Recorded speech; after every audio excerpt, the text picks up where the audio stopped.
I have conversations with a lot of young people about their lives, their direction, what are they doing. And I often hear, well, I think I'm gonna this, or I think I like that. You cannot think your way through your life. You cannot think your way to the path of your soul. You have to experience your life. You have to be vulnerable to the partnership with life. See, hear, feel, understand. You cannot solve a right brain problem or a right brain question with a left brain approach. You cannot use the left brain to solve right brain issues. You must experience your own vulnerable, unknown self in order to grow a whole life with yourself.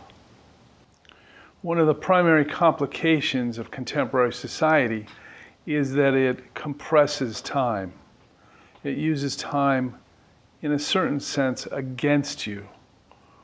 You've got this schedule, that schedule, this paper is due at a certain time, this painting is due at a certain deadline.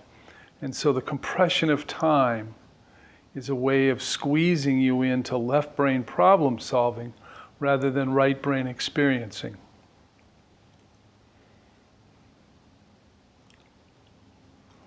Imagine you could only paint one painting in your life. What painting would you paint? Would you think about it? Would you feel what you felt? Listen to what you say to yourself? Perceive what you perceive internally? Would you look for inspiration, and where would you look for inspiration? Again, perception and listening are key to the elements of life and the key to the creative life. Paying attention to what you perceive, what you listen to, and how you listen to it. Everything from when you're painting to knowing which is the next color to create or share with the painting, to which path to take in life, which dangers not to go near, and which positive steps to take and make for your own comprehensive development. So if you could only paint one painting in your life, where would you go? What source would you look to in yourself for that inspiration? A scientist goes to inspiration the same as an artist does. Steve Martin wrote a wonderful off-Broadway play called Picasso at La Pénagile, a bar in Paris. I think it was set in 1903, perhaps. And Picasso looks at Einstein and says, "My lines are beautiful." And in the play, Einstein says, "And mine aren't." A scientist gathers formulas, technique, rules, learns those, integrates those, and creates something new, like a baker makes a cake, taking ingredients to build something greater, or the fulfillment of the sum of the parts. So a scientist gets all the way to the edge of creation by learning what's come before them and transcends into new territory by the amalgamation of the integration of past material.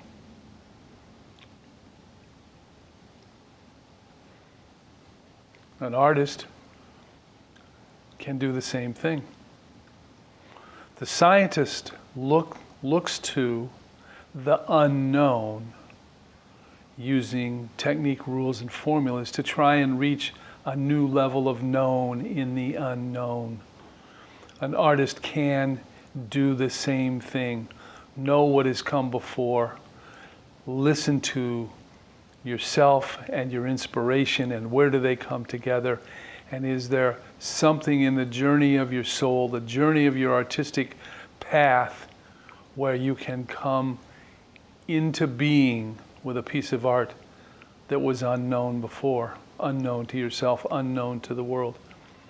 Life is a journey of consciousness coming into being. The now is the unknown coming into being. This moment has never been here before. I made a painting, one of the begging bowl paintings, and it has some Japanese writing on it. Michi Seisei Rai Rai, unknown road arriving. Every second, every minute is the unknown road arriving. For me, this painting behind me represents the journey of searching and looking for the unknown coming into being. That's the journey of your life, that's the journey of science, that's the journey of art, that's the journey of becoming a whole human being.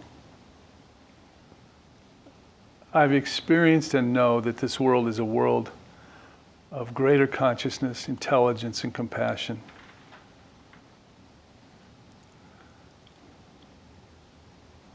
People say, how could terrible things happen to good people? Well, people do terrible things to people. The universe doesn't control everything. It creates births and offers the possibility. But human choices are human choices. We have a free will to choose. We have the ability to choose good over bad, or conscious over unconscious. So it's been asked of me, what can I do to engage my right brain? What can I do to develop my right brain skills? The first thing is the active agreement with yourself, the active decision to be passive and say, I am open to learning. The willingness to learn is the beginning of everything. And I'm not the first person to say that. I think that's a Buddhist idea. I was always confused by the notion of how much ego am I supposed to be? How can I surrender my ego if I haven't fulfilled my ego? And that was a problem philosophically that I had to wrestle with in my teenage years. And so I made up a story, a parable for myself. So imagine Pierre, the French log roller, huh? And he's a woodsman, and he's the guy who pushes the logs down the river by standing on the logs and using his pole and guiding the logs. And he's got to know the viscosity of the wood, the temperature of the water, the wind speed, the wind direction. He's got to know the current speed. He's got to have all of his science down. He's got to have his technique, his methodology, the rules of the road integrated into himself. He has to know that. Like we have to know and integrate the rules of society and the institutions that we're a part of, or we choose to be a part of. And then he has to trust his intuition to push the logs down the river, integrating all the knowledge that he has with a sense of that day, that hour. How high is the river? Is there a rock showing that wasn't there before? He has to be alert, he has to pay attention, he has to be in the now. He has spiked shoes, he has knee-high wool socks, he has a red checkered shirt, he wears his hat kind of cocked to the side. And Pierre is the best log roller. But when Pierre stands up and he says, hey, I am Pierre, I am the greatest log roller there is, he loses touch with the nature of which he is a part of. He goes all the way to his ego, separates himself from the universe, nature, the job he has in front of him, slips off the log, falls in the water. So we do our best, we know it's us, it's our life, it's our journey, and at the same time, we surrender enough at the peak moments after taking some pride, but not thinking that we exist and that we do things on our own, by ourselves, that we are not a part of something greater than ourselves. We are in partnership. And so the best way to develop the right brain tools is to understand, allow, accept, and involve yourself actively and passively, in the known and the unknown, the seen and the felt, through surrender to the unknown, and at the same time using the judgment of all the tools and the learning that you've gotten from your parents, from your schools, from yourself, as you grow through life. Artistically, that means you apply your technique, your methods, you build a painting or a piece of art based on that, but you go to the place of the unknown in order to allow that image to come alive rather than being repetitive or stylistic.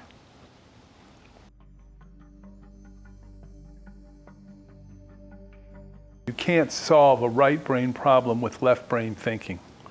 You have to allow for the development, the openness, the receptivity, and the fruition of right brain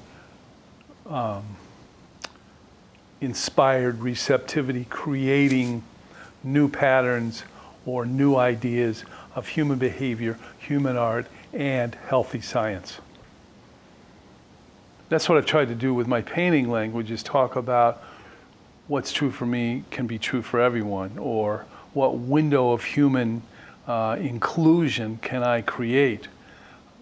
There's new surrealism in the world today, and there's narcissistic surrealism, which is showing you my pain, showing you my faces, showing you my difficulties, showing you my hatred. That's not important to me because it doesn't link, it doesn't connect to anything beyond the self. For a piece of art to really be fulfilling for me, it needs to connect to a universal consciousness that shares possibilities for everyone.